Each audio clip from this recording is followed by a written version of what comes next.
En primer lugar, creo que debemos felicitarnos todos por tener a esta hora una presencia tan numerosa de público alrededor de la presentación de los diarios de Jaime Gil de Biedma. La verdad es que para quienes somos lectores de Gil de Biedma como poeta, la irrupción de estos diarios, por primera vez presentados en conjunto y con partes inéditas, ha supuesto la confirmación de lo que muchos hemos considerado que reunía la figura del poeta. Y es que, además de un poeta, es un testimonio fundamental para comprender todo el proceso de construcción de la intelectualidad española de la posguerra e incluso de la transición. Hay que tener en cuenta que, y esta es una opinión muy personal que nace de la propia percepción que para mí tiene la figura de Jaime Gil de Biedma, la irrupción de estos diarios implica básicamente la reivindicación de un espacio de reflexión, en primer lugar, sobre el oficio del literato. El literato como persona que asume cotidianamente un compromiso con la realidad, una realidad que en su caso además es una realidad que le ayuda a construir su propia identidad. Este diario tiene pasajes absolutamente reveladores acerca de lo que supone la tarea y el oficio de escribir cotidianamente un proceso de interiorización de la realidad y de uno mismo, como es el diario. Además, con una clara pulsión británica, esa pulsión intimista, esa pulsión tan propia de la cultura anglosajona en la que Jaime Gil de Biedma se formó, que es pietista en el sentido tradicional del término, ese pietismo de origen calvinista que hizo posible la irrupción de la literatura inglesa del siglo XVIII de la mano de Sterne o del propio Dr. Johnson, y sin la cual no podríamos entender todo el proceso narrativo y la construcción de la novela entrado el siglo XIX. Hay un pasaje que estoy tratando de localizar, pero que en este proceso de detalle de páginas, uno al final sufre la mala pasada de haber anotado demasiadas páginas para destacar. Hay una página en concreto en la que hace una reflexión directa sobre lo que acabo de señalar. No sé si alguien alguna vez se habrá propuesto desnudarse sobre el papel enteramente y para sí, aunque lo dudo. Un diario debe servir antes que nada a una finalidad práctica. Yo empecé con este cuaderno para distraerme a escribir prosa, pero muy pronto descubrí en él, y no creo ser ni mucho menos un caso insólito, un instrumento de control de mí mismo, un modo de ponerme un poco en orden y también de moverme hacia actitudes que por imperativos de orden intelectual o moral creo que debo adoptar. Este reconocimiento de que el diario no solamente es un proceso creativo de construcción de la identidad, sino de una narratividad que salva a quien escribe del ahogo y la asfixia cotidiana de la propia existencia, es algo que está en otros autores como Ernst Junger o como Léon Bloy y tantos aficionados a los diarios. Es una reiteración cotidiana que en el propio caso de nuestro Jaime Gil de Biedma se pone en evidencia y que da al contenido de estos diarios una autenticidad extraordinaria, porque lo que identifica precisamente al diario es esa desnudez propia de la literatura anglosajona y tan escasa en la literatura española de ofrecernos como lo que somos, como criaturas muchas veces culpables e incapaces de reconocernos e identificarnos a nosotros mismos. Está en Conrad, está en sus novelas, está en la poesía, evidentemente, de Stevenson, está, lógicamente, en toda la teoría literaria que forma parte de la cultura anglosajona, pero no está en nuestra cultura. Y es curioso que, de alguna manera, literariamente, Jaime Gil de Biedma aquí sea un auténtico revolucionario en nuestra tradición cultural, en nuestra tradición literaria y en la forma de aproximarse a la literatura. Y que lo hace, además, de esta manera tan intimista, tan escasamente española, como es la que aquí se manifiesta. Y luego hay algo que me imagino que a todos los que os produce realmente admiración la figura de Gil de Viedma es esa especie de reivindicación permanente de lo corpóreo, de una corporeidad no sensual de una manera explícita, sino de una manera elegante, que es también muy ajena a la propia cultura española, quizá probablemente por ese peso de la catolicidad que de alguna manera ha sido una represión permanente de nuestras conductas morales. Jaime Gil de Viedma aquí también está exhibiendo esa búsqueda de lo corpóreo que hace tremendamente actual en este contexto de inmaterialidad, o mejor dicho, de desmaterialización virtual en el que estamos introduciéndonos en el mundo de la poshumanidad, que es en el que estamos viviendo en estos momentos, una poshumanidad que combate la identidad corpórea y que al final identifica como la verdadera identidad la identidad virtual, es una reivindicación de pronto del cuerpo como espacio no solamente para sentir, sino sobre todo para pensar, para descubrirnos a nosotros mismos, para entendernos a nosotros mismos. Y eso es algo que realmente hace tremendamente actual a los diarios, porque creo que una de las asignaturas pendientes que tiene la cultura contemporánea en estos momentos es precisamente combatir esa especie de cerco de desmaterialización que combate lo corpóreo por una sustitución idealizada de lo puramente virtual o digital y que está transformando nuestra propia identidad y combatiendo las raíces más profundas de algo sin lo cual podríamos explicarnos a nosotros mismos, desde un punto de vista estético, desde un punto de vista ético, desde un punto de vista político, que es el cuerpo.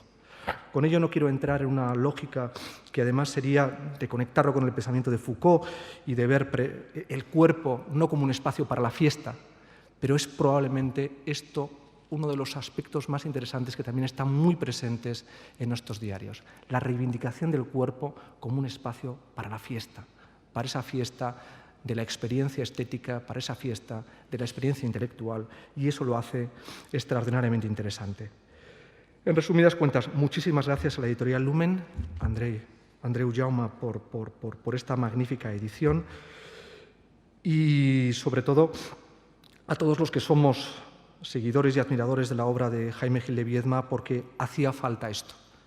Es decir, hacía falta la complementariedad precisa de su obra poética con la complementariedad precisa de estos diarios, que son, desde luego, una apertura intelectual, una apertura estética al pensamiento más profundo de Gil de Viedma. En estos diarios se entiende por qué la poesía de Gil de Viedma es tan importante para entendernos a nosotros mismos desde un punto de vista literario. Porque detrás de estos diarios está el corazón y la pulsión de un hombre que siente y un hombre que sufre, pero un hombre que disfruta profundamente de la vida y que lo hace en una clave profundamente responsable de sí mismo. Recomiendo tan solo un pasaje que me parece absolutamente fascinante y que no voy a leer aquí, y que va de la página 145 a la 146, que es ese contacto con el horror, el otro, que decía el infierno, Sartre cuando decía que el infierno está en el otro. Bueno, a veces el infierno está en uno mismo. En este caso hay una descripción precisa de ese infierno que está en uno mismo. En él, el señorito de Barcelona, burgués, acomodado, que es capaz de obtener o de frustrarse la obtención de unas migajas de placer en contacto con un joven hongkonés que vive instalado en un horror cotidiano que él no entiende, pero que él sufre durante horas por la percepción necesaria de comprender cuál es la miseria absoluta, ese vivir de continuo hostigados por las necesidades, aterrados, rechazados, retrocedidos al último escalón de la sobrevivencia, y que esa experiencia es la experiencia más profunda de la vida humana a la que probablemente él jamás se había expuesto. Termina diciendo: desde aquella noche han pasado más de 2 semanas. Procuro no recordarlo demasiado. Es una pesadilla cuya realidad voy aplazando. Duele todavía, y el día en que deje de dolerme habré dejado de ser una persona decente. Muchas gracias.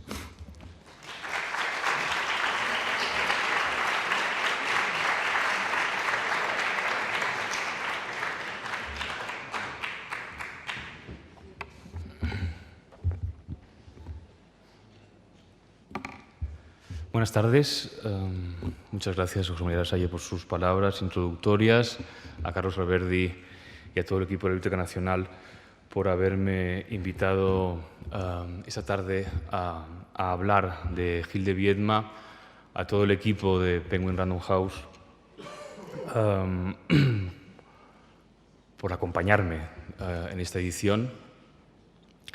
Y también tengo que recordar, como hago ya en la edición, a la persona que hizo posible estos diarios y a cuya memoria va dedicado mi trabajo, que es a Carmen Balcells, gran agente literaria, que murió en septiembre pasado y cuya última ilusión, una de sus últimas ilusiones era ver este libro que no pudo ver terminado, pero que trabajamos juntos hasta el último momento. Vaya pues un recuerdo para Carmen. Cuando me invitaron a hablar aquí, delante de todos ustedes, sobre Gil de Viedma, me pidieron que hiciera más bien una conferencia, más que una presentación de un libro. Entonces estuve pensando cómo poder hablar de algo que les interesara y que no fuera exactamente lo que ya he dicho en el prólogo del libro, que es algo muy habitual. Y se me ocurrió que un asunto muy interesante, no solo en la obra de Gil de Viedma, sino en toda la generación del 50, es el trabajo que hicieron con respecto a la prosa, es decir, cómo volvieron a pensar la prosa. La generación del 50, escritores como no solo Gil de Viedma, también Carlos Barral, Gabriel Ferraté en catalán, Juan Benet o Sánchez Ferlosio, de formas muy distintas, pero de una manera extraordinariamente innovadora y extraordinariamente útil para las generaciones que hemos venido después. Yo creo que la generación del 50 es la que, de entre todas las del siglo XX, la que más nos sigue obligando a pensar.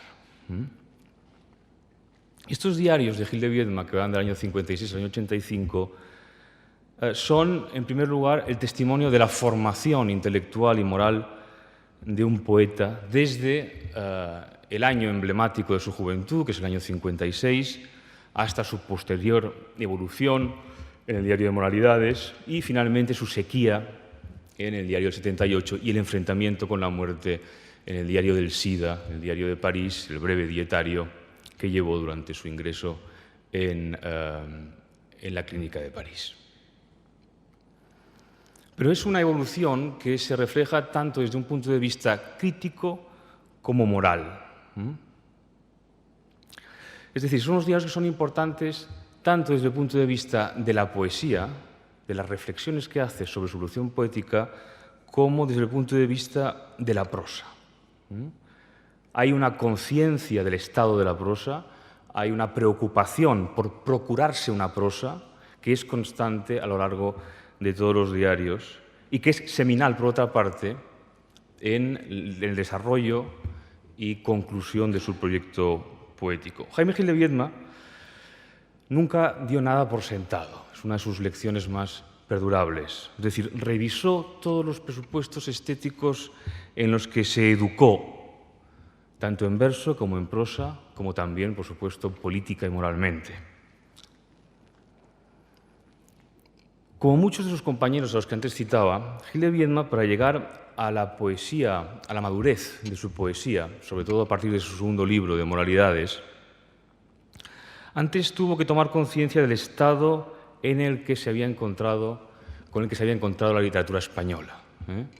El estado en el que estaba la literatura española cuando él empezó a escribir.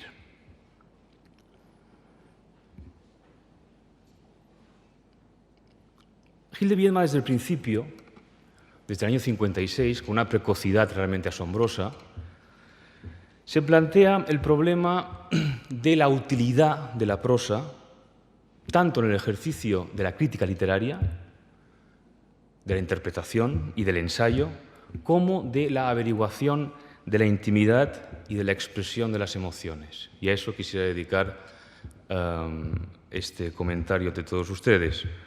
Y tratar de ilustrar cómo esa doble preocupación por la prosa como un útil crítico y como un útil para la averiguación de la intimidad confluyen finalmente en su poesía. Jaime Gil de Viedma, como todos los de su generación, era un lector y un poeta formado en el siglo de oro, en la estilística de Dámaso Alonso, en los presupuestos estéticos de la generación del 27 y en general en todos los presupuestos estéticos de filiación simbolista, es decir, francesa. Como todos los poetas del 27, salvo Luis Cernuda al final, consideraban que la modernidad empezaba con Baudelaire, seguía con Rimbaud y Verlaine, y de alguna manera esos troncos, esos ríos, alimentaban, nutrían toda la poesía moderna del siglo XX. Gil de Viedma, en cambio, empezó a darse cuenta muy pronto de que eso era un camino falso o al menos un camino agotado. Y como veremos, propuso una alternativa. El año 56 es el año de la metamorfosis intelectual y moral de Jaime Gil de Viedma. Por eso fue tan importante y por eso decidió dedicarle un diario,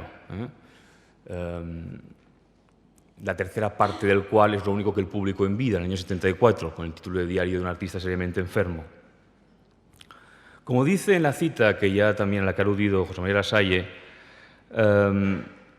Gil de Viedma admite que empieza a escribir el diario para adiestrarse en la literatura y afinar su manejo de la prosa. Algo que ya es muy sorprendente en un poeta y en un poeta español, precisamente, porque la prosa, como veremos, era algo relegado al campo de lo trivial.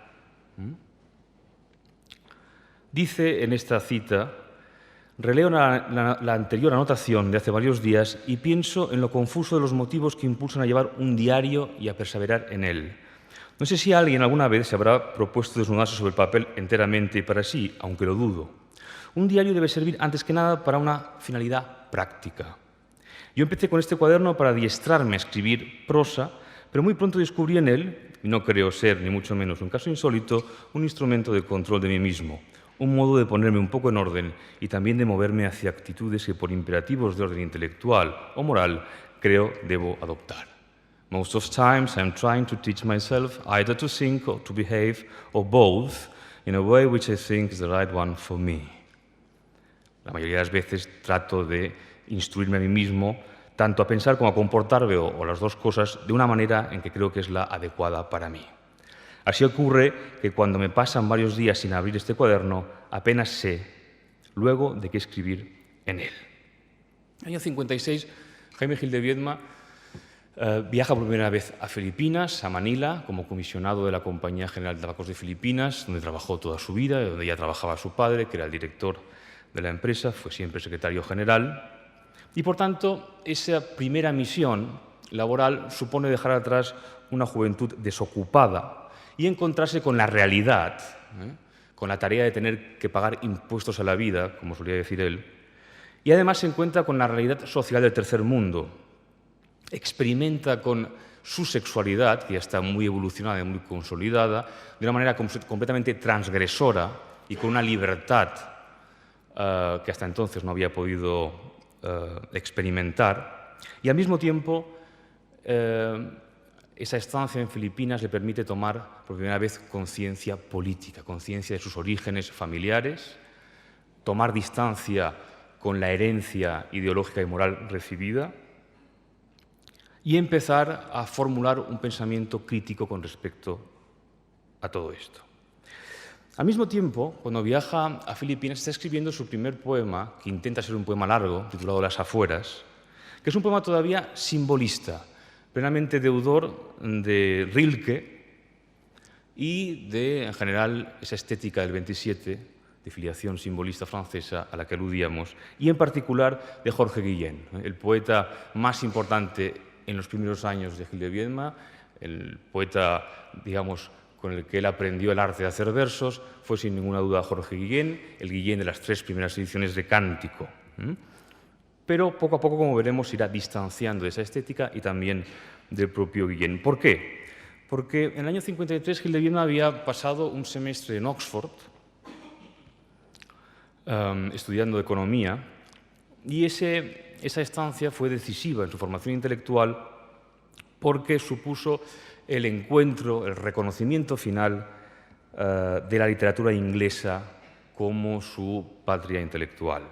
Allí en Oxford descubrió, en primer lugar, a los poetas de los años 30, a Auden, a McNeice, a Spender, y también, por supuesto, a T.S. Eliot, y a través de T.S. Eliot a toda la gran tradición crítica y poética inglesa. Es decir, en el año 56 Gil de Viedma todavía está escribiendo según una dicción heredada, que es la de toda su generación, pero ya está empezando a pensar de otra manera, como ilustra el diario del 56. Fue siempre un poeta lento, y por eso, mientras escribe Las afueras, que es un poema que llevaba escribiendo desde el año 51, 52, ya no cree en ese poema. De alguna manera, cuando uno lee el diario del 56, ve claramente que la mirada, el temperamento, el fraseo y los intereses humanos son ya muy distintos y no opuestos a los del poeta que empezó a escribir Las afueras años atrás, antes de pasar por Inglaterra.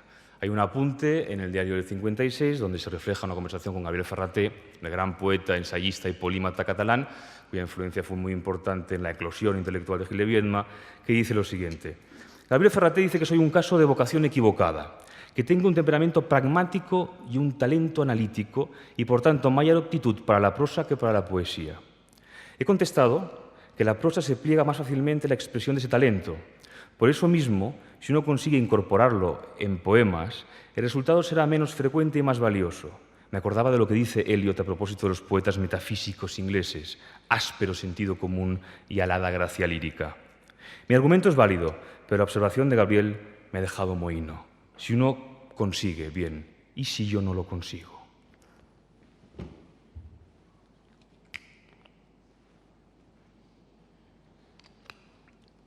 Al mismo tiempo, en el diario de Manila, de Filipinas, leemos episodios que ya son de alguna manera poemas del Gil de Viedma Maduro in nuque, por desarrollar. Ahí, de alguna manera, ya se está ovillando todo lo que va a desarrollar en su poesía madura. Dice, por ejemplo, en este episodio estupendo, en el bar del Bayview, música y un chico que me sonríe. Aún la exigencia del deber me arrastró hasta mi hotel, tras una primera copa, para sufrir allá una derrota completa. Uno de esos bruscos reversements del ánimo que nos hacen optar con toda decisión por el partido opuesto. Casi siempre, eso sí, demasiado tarde. En el bar del Bayview, la causa de mi regreso se había agenciado ya con otra secuencia menos imprevisible y me sonreía a modo de disculpa. Tuve que aguantar una larguísima conversación con mi vecino de barra, el señor Torradeflot, el técnico licorista que la compañía trajo contratado hace 2 años para mejorar la calidad del ron caña y que luego se quedó aquí a hacer las indias por su cuenta. Un catalán que parece sacado del escenario de un teatro de revista madrileño. Salgo a la calle y se acerca un muchacho a brindarme a nice time, filipinas, chinas, mestizas, americanas, anything you like. Era guapo y tenaz. Estábamos muy cerca de mi hotel cuando decidí pasar a la acción directa. You are very, very kind, but I don't like girls. Es usted muy amable, pero no me gustan las chicas. What do you like then? ¿Qué le gusta entonces? Boys, chicos. Pausa y sonrisa. Do you like me? ¿Le gusto yo? Claro que me gustaba, pero tenía poco dinero y poco tiempo y estaba algo borracho. Let's go to my taxi. Vayamos a mi taxi. Pepe, se llama Pepe, alcahuetea y se prostituye y el taxista facilita el transporte y va a comisión en el negocio. Prometieron llevarme a un sitio de confianza que estaba lejos y que resultó estar lleno. Finalmente dimos en otro más lejos todavía, al final de la calle Mabini, un bungalow de madera tronadísimo. El taxista se quedó a esperarnos en la calle. Subimos una escalera desvencijada y Pepe me hizo entrar a tientas en un cuchitril infecto. Hacía mucho calor. Encontramos un par de clavos, gracias a la llama de mi mechero, en los que colgar camisas y pantalones. La cama crujía estrepitosamente y enseguida empezó a oírse un continuo rum-rum de conversaciones en la habitación contigua, donde encendieron una lámpara de queroseno que filtraba luz por el montante enrejillado del tabique, reflejándolo en el techo.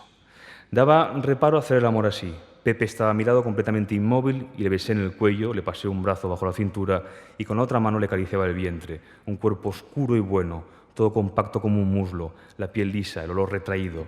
Pronto estuve desnudo, me gustaba mucho. Aquí su prosa está adelantando ya los modos y maneras que tendrá su poesía madura. El modo de observar, el ritmo de las escenas, la adjetivación, el gusto por el detalle, la tensión sentimental y moral que hay en toda la construcción de la escena ya es plenamente deudora de todo lo aprendido en su estancia en Inglaterra y con la lectura de la poesía inglesa. Muy, muy alejado ya de todo lo que está cultivando todavía en poesía a través de las afueras y la estética del 27. Todo ello también es fruto de la toma de conciencia del estado larvario de la prosa española a mediados del siglo XX. Es una preocupación, como digo, común a toda la generación. Y en este sentido son también muy iluminadoras e interesantes las observaciones de Carlos Barral en sus diarios al respecto. Carlos Barral, de otra manera, también se planteó el problema de la prosa una vez concluido su poema inaugural, un espléndido poema metropolitano, mucho más logrado en ese sentido que las afueras de Gil de Viedma. Y después de escribir ese poema, Barral en sus diarios dice literalmente: tengo que procurarme una prosa después de haber hecho este poema. Por tanto, que la búsqueda de la prosa es algo común a todos ellos. Y en sus diarios leemos, los diarios de Barral, una observación extraordinariamente lúcida acerca de ese problema, que además estoy seguro que era un problema comentado en sus conversaciones. Aquí está, por cierto, Alberto Liart, que seguramente nos podrá confirmar, digamos, las conversaciones como uno de los últimos testigos de esa generación. Otra cosa es en España, donde la prosa no tuvo tiempo de realizarse, abortada por la Contrarreforma.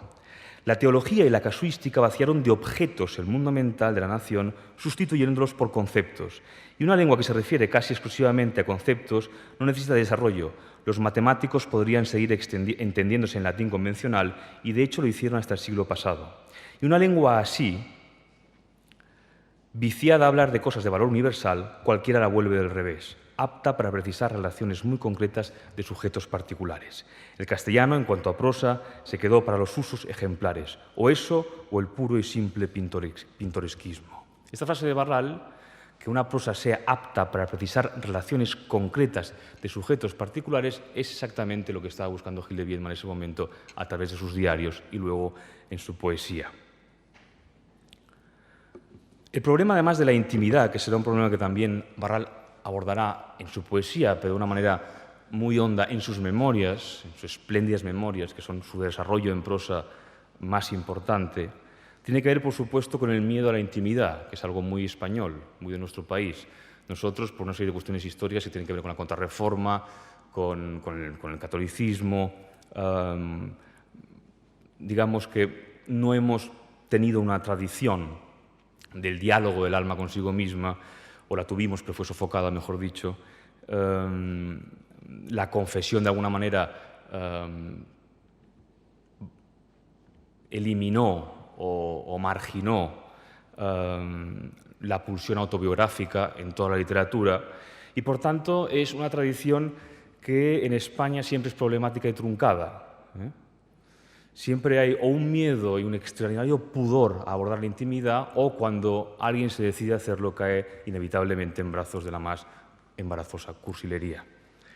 Por tanto, hacer lo que hizo Gil de Viedma en ese ámbito es realmente admirable, porque consiguió un tono, una justeza, una apreciación, una matización psicológica y moral de una extraordinaria hondura que sirve para muchos de los escritores que han venido después como una verdadera lengua materna. El propio Gil de Viedma, en un ensayo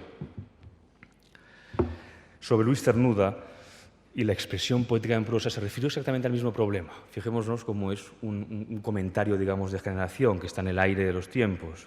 Dice: la prosa española se infecta de intención poética y el sobreabundante número de obras admirables que aquellos años nos han legado no sé si del todo compensa los daños de la infección, porque la prosa, y viene lo verdaderamente importante, además de un medio de arte, es un bien utilitario, un instrumento social de comunicación y de precisión racionalizadora, y no se puede jugar con ella impunemente la poesía durante años y años sin enrarecer aún más la cultura del país. Una cultura sometida a graves tensiones, lastrada por el peso histórico de una casi invencible e inveterada insensatez, y sin que la vida intelectual y moral de sus clases ilustradas se deteriore. Si tal reflexión se le antoja al lector demasiado truculenta, piense un momento que de aquel universal diluvio de poesía en prosa, se refiere a la primera mitad del siglo XX en España, y de la requintada retórica novecentista de Ortega y Gasset, nacieron en los años 30 flores tan venenosas como las espléndidas crónicas de Eugenio Montes en ABC, de una toxicidad demagógica químicamente pura, y los escritos y discursos de José Antonio Primo de Rivera. En contra de lo que afirmaba este, es más que aconsejable que a los pueblos no les muevan los poetas. Se trata, por otra parte, de conclusiones muy parecidas a las que llega Juan Benet en el año 66 en La inspiración y el estilo, en su primer libro de ensayos. Es un libro programático previo a su primera novela, Volver a esa región. Y por otra parte, Rafael Sánchez Ferlosio, de una manera muy distinta, también ataca esos vicios de la prosa, a Ortega y Gasset en particular, y se tiene que desembarazar de lo que Ferlosio ha llamado la bella página, la imitación de Gabriel Miró en su primer libro, en Alpha Nui, para poco a poco desembarazarse incluso de la narrativa y dedicarse solo al ensayo, a la teoría, que es ahí donde vehiculó todo su poder hipotáctico, por así decirlo. Es curioso cómo también en el año 56, en el libro del 56, Gil de Viedma hace una apreciación extraordinariamente lúcida de El Jarama, la novela que Ferlosio publicó en el 56, premio Nadal, y con la que se le quiso insertar en el realismo social de lo que Ferlosio vio despavorido. Yo creo que dejó de escribir novela ante el horror que le producía semejante clasificación. Pero lo interesante es ver cómo toda esta generación está orbitando en torno a un problema esencial en este país, que es la falta de una prosa, el desarrollo de una prosa, de una novela, en el caso de Juan Benet, por ejemplo, una novela de filiación británica también, que tiene sus orígenes en George Eliot y acaba en Henry James. Y por la parte de Ferlosio, una prosa que abandona lo narrativo, el derecho narrativo, pero que sigue siendo la prosa de un enorme escritor, de un enorme narrador también en sus ensayos. Por cierto, les recomiendo, si no lo tienen ya, el volumen que acaba de publicarse en Debate, espléndidamente editado por Ignacio Echevarría, del primer volumen de los ensayos completos de Ferlosio. Hay allí unas notas a su traducción de Itard, al final, El niño salvaje, unas notas de Ferlosio como traductor, que son verdaderamente un prodigio, de lo mejor que se ha escrito en prosa en este país, y que también obedecen de alguna manera a esa misma preocupación. Por su parte, como digo, Gil de Viedma quiere procurarse con sus diarios una prosa que sea capaz de averiguar y describir la intimidad y a la vez de especular críticamente. Y al final utiliza esas dos preocupaciones para invertirlas en su poesía. También es sintomático, por supuesto, que cuando ya enfermo, a finales de los años 80, preparó la edición definitiva e íntegra del Diario del 56, la que le confió Carmen Balcells, pues además de restaurar la primera parte de Filipinas, que no había querido publicar en vida, incluyera también el informe de la Compañía General de Tabacos de Filipinas, es decir, el informe que verdaderamente escribió en esa época y que elevó a la dirección, que era su padre, porque eso es sintomático de que estaba buscando también esa renovación, esa depuración de la prosa, también en el ámbito de lo público y de lo técnico, de lo funcional. Eso que también de alguna manera le une tanto a Benet como a Ferlosio, que fueron unos extraordinarios apasionados de la prosa técnica, de la prosa, como diría Barral, llena precisamente de objetos. Nosotros también tenemos una tradición jurídica, retórica lamentable, con esos gerundios insoportables, a diferencia del Código civil francés, que se puede leer con extraordinario placer. Y yo creo que en ese informe Gil de Viedma también está tratando de experimentar con una prosa que no por ser pública y mercantil, por así decirlo, tenía que dejar de ser precisa, correcta y elegante. Por tanto, si nos fijamos en el Diario del 56, conforma una especie como de tríptico, donde la prosa es un útil para la sexualidad, la sordidez, pero también la sentimentalidad, las emociones, la conciencia política, también para el negocio de la empresa, lo público, y finalmente, en la convalecencia, en la última parte, de regreso a Ítaca, cuando se le diagnostica la tuberculosis y pasa en la nave de la Asunción su convalecencia, se dedica sobre todo a terminar su poema y a empezar a estudiar a Jorge Guillén. el Cántico de Guillén. En el 56, en el regreso a Ítaca, ya aborda directamente ese problema de la falta de una literatura de la subjetividad, de la interiorización, con esta cita espléndida que dice: «La verdad es que los españoles no ofrecemos demasiado interés en lo que se refiere a la matización psicológica. Inevitablemente tampoco lo ofrece nuestra poesía. Asombra comprobar de qué pocas cosas está hecho por dentro un español. Somos muñecos de resorte y así resulta de aburrido nuestro trato y de extremosa y de simple nuestra literatura. Nuestra intimidad es esteparia, inmemorial. Las raras veces que me he introducido, subrepticiamente por supuesto, en el foro interno de un compatriota, he pensado siempre en sus gabinetes provincianos, someramente amueblados con un gusto que no es atroz, porque ni siquiera es gusto, en cuyas rígidas sillas nadie jamás se ha sentado, en donde nadie jamás ha dicho a nadie algo discreto, educado y cordial. El gabinete, con su olor a cajón de armario vacío, espera por los siglos de los siglos a las visitas que no llegan. ¿Y a quién se le ocurriría llegar? Ese limbo es un despide huéspedes». Y más adelante también habla ya de su especial afinidad con la literatura inglesa. Y dice: «Creo que la burguesía intelectual inglesa es, en materia de sentimientos, la más culta del mundo. La sensibilidad para captar el reflejo social instintivo, las actitudes sociales en la relación personal.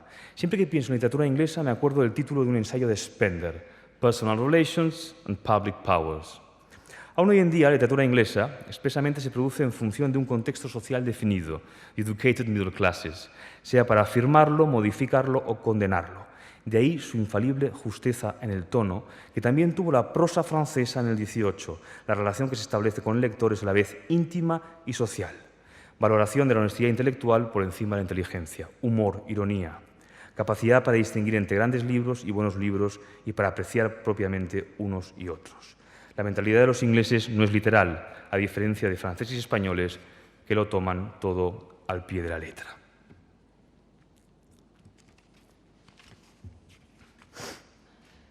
En este párrafo, Gil de Viedma está definiendo todo lo que será su proyecto intelectual.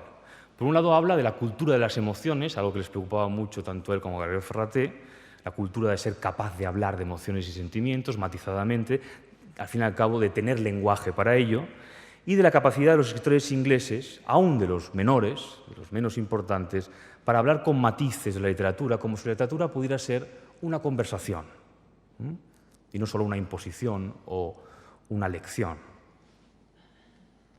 Y con respecto a eso último, hay que recordar que en el año 55 Gil de Viedma había traducido ya, otra vez con una precocidad admirable, Función de la poesía y función de la crítica de T.S. Eliot, las Charles Eliot Norton Lectures, impartidas en Harvard en el año 33 y que publicó Carlos Barral en Seix Barral. Yo creo que esa traducción a Gil de Viedma le sirvió para moldear su particular idiolecto en prosa y hacerlo útil, adecuado para la crítica literaria. Creo que ahí Gil de Viedma empezó a cultivar un modo de hablar de literatura, de analizar poesía, particularmente, que era muy extraño en este país. Su desencuentro, por ejemplo, con Carlos Bousoño, recientemente fallecido y muy amigo suyo por otra parte, es, yo creo, muy elocuente. Dice, todavía en el 56, Carlos Bousoño me regaló en Madrid la separata de un trabajo suyo, La poesía como género literario, que me ha tenido en estado de ebullición mental desde que lo leí en el tren anoche. Es curioso, para ponerme a tener ideas, necesito siempre arrancarme en contra de las ideas de otro. La disconformidad, o cuando menos el no estar del todo de acuerdo, es lo que me dispara. Dejado a mí mismo, no pensaría y probablemente tampoco escribiría casi nunca. Aunque tratándose de Bousoño, temo que mis motivaciones no solo sean intelectuales. Carlos es una persona encantadora y sus trabajos sobre poesía son de verdad interesantes, pero están escritos en un tono de falsa modestia profesoral que me impacienta mucho. Encuentro sus maneras dialécticas tan afectadas que a veces me sorprendo removiéndome en mi asiento con el mismo instintivo deseo de marcharme o de hacerme el distraído que siento cuando alguien comete una gafe embarazosa. En este articulillo, por ejemplo, no se comprende qué necesidad tenía de adornarlo con una lindeza como esta, y cita. Después de escribir lo que antecede, el autor levanta la pluma del papel un momento y se para a escuchar la razonable objeción que inmediatamente se le ha ocurrido a una mayoría de una mayoría de lectores. Estos le dicen, levemente escandalizados, fin de la cita. En la libre conversación de la lectura, dichosamente, a salvo de respetos mundanos, verme de pronto sobrecogido por un espasmo de alipori, lo perdono mal. Y más tarde, en el diario de Moralidades, hay también un desencuentro parecido con José Luis Cano, director entonces de Ínsula. Las discordias entre el grupo de Ínsula y el grupo de Castilla en Barcelona eran entonces muy notables, ¿no? Y dice Gil de Viedma: en Ínsula, en el número de febrero, aparece por fin mi artículo sobre poesía, sensibilidad infantil y mentalidad adulta. Pero como Carlitos ya me anunció, con el título original cambiado por otro, pues a Cano le parecía feo aquel. Ahora se titula inexplicablemente Discusiones, infancia y poesía, y viene acompañado por un retrato. Jean-Arthur Rimbaud, un gran poeta precoz. Sería divertido averiguar qué ha leído Cano en lugar de lo que yo escribí y qué le ha movido a poner a mi artículo el título del suyo. No parece haberse dado cuenta de que para nada hablo de infancia, sino de sensibilidad infantil. En otras palabras, que estoy hablando de él. La verdadera, digamos, originalidad en el pensamiento crítico de Gil de Viedma estriba en su habilidad, en su valentía, por descubrir el romanticismo europeo como verdadera fuente de la modernidad. Es un problema que nos ocuparía otra conferencia, no vamos a extendernos en ello, pero basta recordar que la poesía y la experiencia no significa contar lo que a uno le ha pasado de noche, sino tomar conciencia por parte de Gil de Viedma con respecto sobre todo a la tradición británica, aunque también, sobre todo también en la alemana, de que a partir del romanticismo lo que importa en poesía es la experiencia de la persona que habla en el poema. Es decir, la poesía ya no es una construcción de una idea preconcebida, como ocurría antes de la modernidad, sino que tiene que limitarse dentro de unas fronteras que quedan perfectamente establecidas por la voz que habla dentro del poema. Gil de Viedma siempre lo ilustraba con una anécdota, que fue una polémica además con Claudio Guillén en los años 60. Recordarán ustedes la famosa décima de Jorge Guillén, Beato Sillón, ¿verdad? Aquella que empieza diciendo las 12 en el reloj, una de las décimas más famosas de Cántico.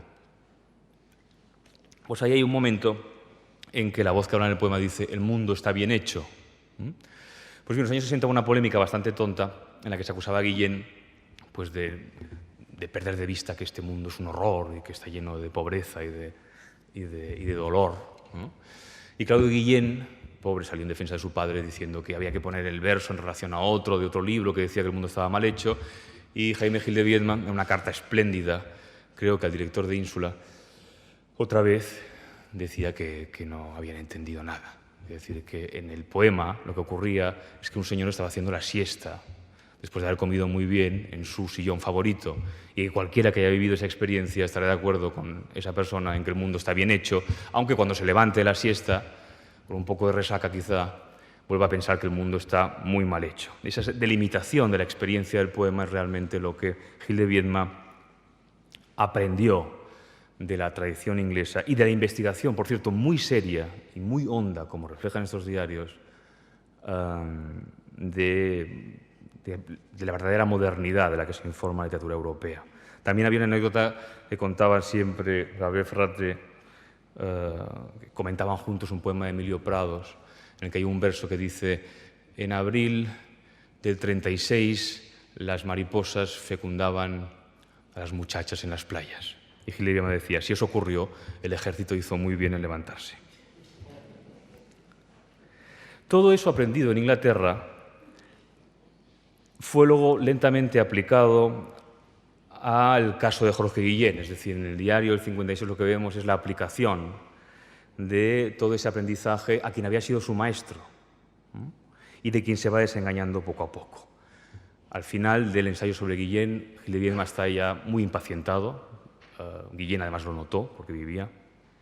Y eso es sintomático porque ya le está interesando otra línea, que es la de Cernuda, la de Unamuno, de la poesía de la meditación, de la poesía de la reflexión y, en general, como digo, del romanticismo. Gil de Viedma es un crítico excelente, uno de los grandes críticos literarios que hemos tenido, no solo un gran poeta, como demuestran sus ensayos sobre Cernuda, sobre Baudelaire y, sobre todo, sobre Eliot. Hay que lamentar, como siempre, que no escribiera más ensayos, que no le dedicara, por ejemplo, un ensayo a su favorito Don Juan de Byron. Pero, en fin, lo que ha quedado es suficiente. Su prosa crítica es una prosa dúctil, una prosa conversacional, una prosa falsamente informal, casual en inglés, ¿verdad? Muy a la manera de Auden, otro de sus grandes modelos británicos. Yo creo que siempre tuvo muy cerca el ejemplo de la crítica del propio Auden en La mano del teñidor. Y esto por lo que respecta a la cuestión crítica. Y en el ámbito de la intimidad, yo creo que el Diario de Filipinas le permitió dar forma a una manera de entender su propio deseo y su propia sexualidad, que son realmente muy raras en este país. El otro día un amigo mío, homosexual, de mi generación, que no había leído nunca el Diario del 56, me decía que se había quedado realmente anonadado con la naturalidad con que Gil Liedma vivió su sexualidad, dentro, por supuesto, de los límites de la época. Pero es muy de notar que Gil Liedma no vivió su homosexualidad como la vivió Cernuda o como la vivieron otras personas de su generación, casi siempre con una enorme vergüenza, con un enorme pudor. Gil Liedma lo vivió con toda la normalidad de la que fue capaz en aquella época. Tampoco tiene nada que ver, por ejemplo, con la de Juan Goytisolo, con esa transgresión absoluta, con ese irse al otro absoluto, sino que trata de vivirla y asumirla con absoluta normalidad. De ahí que su poesía no sea una poesía gay, no es una poesía homosexual, es una poesía que sirve para cualquier experiencia amorosa, independientemente de la sexualidad de cada uno. Esa es otra riqueza también aprendida, creo yo, del acervo cultural inglés. Hay, por ejemplo, una anotación extraordinaria en el Diario de Moralidades en que habla del deterioro de sus relaciones con Luis Marquesán, que fue su pareja durante muchísimos años, un deterioro inducido por otra persona que ha entrado, digamos, en la pareja, en un triángulo amoroso muy bien descrito a lo largo del Diario de Moralidades, con un filipino, con Dick Schmidt. Y dice, hoy por fortuna, si Luis ha decidido interrumpir nuestra vida en común, no es tanto por el enojo de la presencia continua de Dick, sino porque al fin entiende claramente que sin resolver antes su problema personal, sin crearse antes una vida propia, nuestra relación estará siempre viciada en lo esencial. Encontrar trabajo se le ha convertido en una condición indispensable previa a toda decisión de volver conmigo. Y por doloroso que sea este apartamiento, uno piensa en el pasado y en las bastantes posibilidades que tengo de perderle, consuela saber que si nuestra vida se reanuda alguna vez, será sobre un fundamento más consistente, que nos dará a cada uno la oportunidad de sentirnos completamente libres en nuestro amor por el otro. Entretanto, nos vemos episódicamente, nunca en Muntaner, y yo le telefoneo todas las mañanas. Los dos nos sentimos bastante desgraciados. Ayer, mientras despejaba la mesa, en preparación a mi trabajo de los próximos días, al encontrar los libros que leía últimamente y revueltas con ellos las notas de sus lecturas y de sus clases de inglés, me sentí abrumado y pensé en lo que debe significar la muerte de un ser querido. Y lo cierto es que es un sentimiento de muerte el que me acompaña estos días, como si se me hubiera muerto un brazo o una pierna. Duele más aún que los celos y el miedo de perderle. Como nunca, advierte uno que el amor físico es algo más que una vida sexual en común, es la totalidad de nuestra vida en común. Se trata de una interioridad muy bien ordenada ya, a pesar, digamos, de toda la promiscuidad, de todo el exceso, de toda la intensidad, es una interioridad sentimental muy matizada ya, muy particularizada, y una atención a su vida emocional y sentimental que es la que luego se modulará de una manera mucho más intensa y detallada en su poesía y sobre todo en su gran poema Pandémica y Celeste. A partir sobre todo de Moralidades, su poesía se despoja de esas capas simbolistas que quedaban todavía en el 56, de la tendencia a la abstracción y se concentra en la vida íntima y pública de varios personajes, no solo de uno, como a veces se intenta describir y simplificar, sino que son varios personajes, las personas del verbo, de ahí viene, que finalmente confluyen en ese Jaime Gil de Viedma contra el que dialoga, como un resto, digamos, de la poesía metafísica inglesa que había estudiado tan de cerca en poemas póstumos, en ese poema contra Jaime Gil de Viedma, y que finalmente mata también en ese libro. Ahí, de alguna manera, concluye toda su investigación crítica y poética en poemas póstumos en el año 68. Pero todavía en estos diarios hay dos entregas más, que es, digamos, la época del silencio, por así decirlo, donde apenas escribe poesía. El primero es el del 78, el segundo del 85. En el año 78 es muy de notar que Gil de Viedma todavía es un gran escritor, es un extraordinario escritor. Tiene una prosa extraordinariamente útil, extraordinariamente bien entrenada para especular en todos los ámbitos, el político, el íntimo, el crítico, por supuesto, el descriptivo. El diario 78 en ese sentido es ejemplar, pero se da cuenta de que ya no tiene nada que decir. En ese sentido, la honestidad que revela es extraordinaria. Dice en este párrafo: en el 78 Gil de Biem había empezado una nueva relación con Josep Madern, que sería su última pareja, y ahí está empezando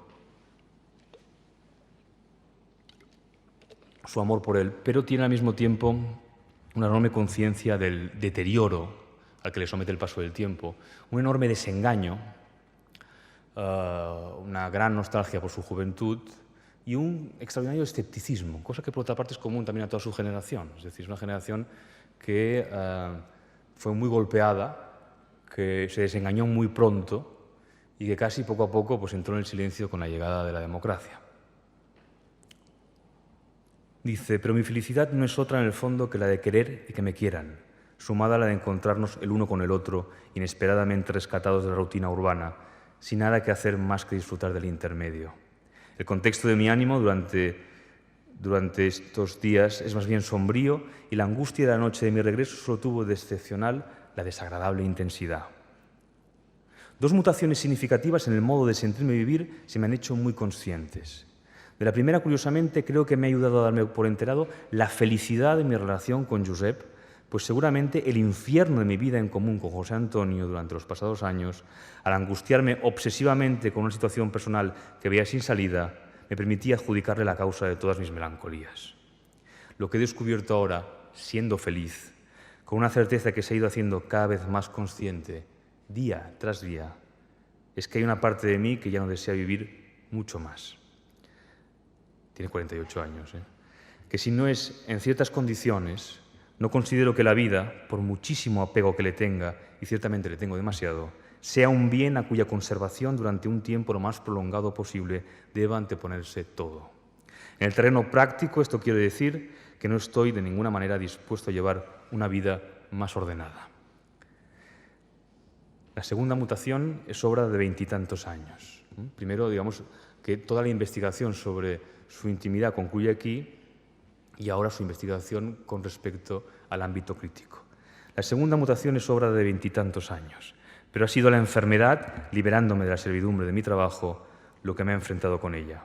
En la madrugada del 9 de enero, cuando me senté en la biblioteca después del primer vómito de sangre, se le reabrieron las heridas de la tuberculosis del 56, que quedó finalmente una pulmonía. En cuanto me sobrepuse del susto, pensé en la maravilla de otros 3 meses de obligada quietud, libre para ordenar las horas a mi modo y para vacar a mis trabajos de lectura y escritura. Bien, este mes me ha enseñado que ya no soy aquel. No es que no haya cumplido con un horario autoimpuesto, sino que en ningún momento me lo impuse. Apenas he leído, nada he hecho de mis trabajos pendientes. Creo que hacía 2 semanas que no apuntaba nada aquí. Mi capacidad para estar horas sin hacer nada siempre ha sido grande, pero nunca la sospeché tan sin límites. Y por primera vez he realizado plenamente lo que solo sabía de pensamiento y que en gran medida atribuía a falta de humor, de horas y de disponibilidad, consecuencia de mis servidumbres como ganapán ejecutivo. Mis ganas y mi necesidad de escribir casi no existen. Si cuando lo hago me siento satisfecho, creo que debe ser por hábito mental contraído en la juventud. La vacación de ahora me ha demostrado irrebatiblemente, al enfrentarme con ella, que otra oportunidad como la del 56 sería por completo inútil, puesto que yo no soy el de 1956. La verdad es que he dejado casi de ser escritor, lo cual no sería malo ni bueno, si no fuese por el hecho de que, habiendo dejado de ser eso, no he empezado a ser ninguna otra cosa. Mi entidad formal es todavía la de escritor, ante los demás y ante mí, sin que haya sabido inventarme otra. Por supuesto que nada de nuevo hay en estas reflexiones, que me había hecho ya infinidad de veces en los últimos años, pero por mucho que uno crea en sus intuiciones especulativas acerca de sí mismo, verlas confirmadas por la realidad es algo muy distinto a entretenerlas mentalmente. Esto realmente es extraordinario por la extrema lucidez que siempre le caracterizó, pero también por la extrema honestidad. También hay que decir que Gil de Biem fue un poeta, y lo fue en toda su significación, con todo el riesgo. Creo que es uno de los pocos y últimos que hemos tenido en España en que realmente supo que la poesía era algo peligroso. La poesía no puede ser algo profesional, uno no puede escribir poemas por la mañana antes de irse a trabajar como si fuera una gimnasia, como si fueran novelas. La poesía es una forma de estar en el mundo y es una forma muy peligrosa que suele llevar a la destrucción, porque ciega. Y el máximo ejemplo de Gil de Viedma está aquí. A él se le había acabado un mundo en el año 68, cuando concluyó su ciclo poético con poemas póstumos, y a partir de ahí no le quedó nada más que esperar la muerte. Por eso es tan impresionante el apunte final del diario del 78, cuando concluye que ya no puede escribir, que sabe perfectamente que sabe escribir, mejor que muchos de los grafómanos impenitentes que le acompañaban, pero que ya no quiere escribir. Y dice: hace más de 2 meses que no abría este cuaderno, que termina aquí, y no me siento muy tentado de empezar otro. Creo que me ha servido para averiguar un poco acerca de mí mismo en esta altura de la vida. Insistir no llevaría a nada. Pienso que esta última larga interrupción se ha debido a otra cosa que al estupor de la felicidad o al estupor veraniego. Escribir ya no me es necesario. Nada más triste que saber que uno sabe escribir, pero que no necesita decir nada de particular, nada en particular, ni a los demás, ni a sí mismo. Vale. Yo creo que el legado más perdurable de Jaime Gil de Viedma, además de la extraordinaria secuencia que va de moralidades a poemas póstumos, que es ya un monumento irrepetible de nuestra lengua, es precisamente esta extraordinaria honestidad. Muchísimas gracias.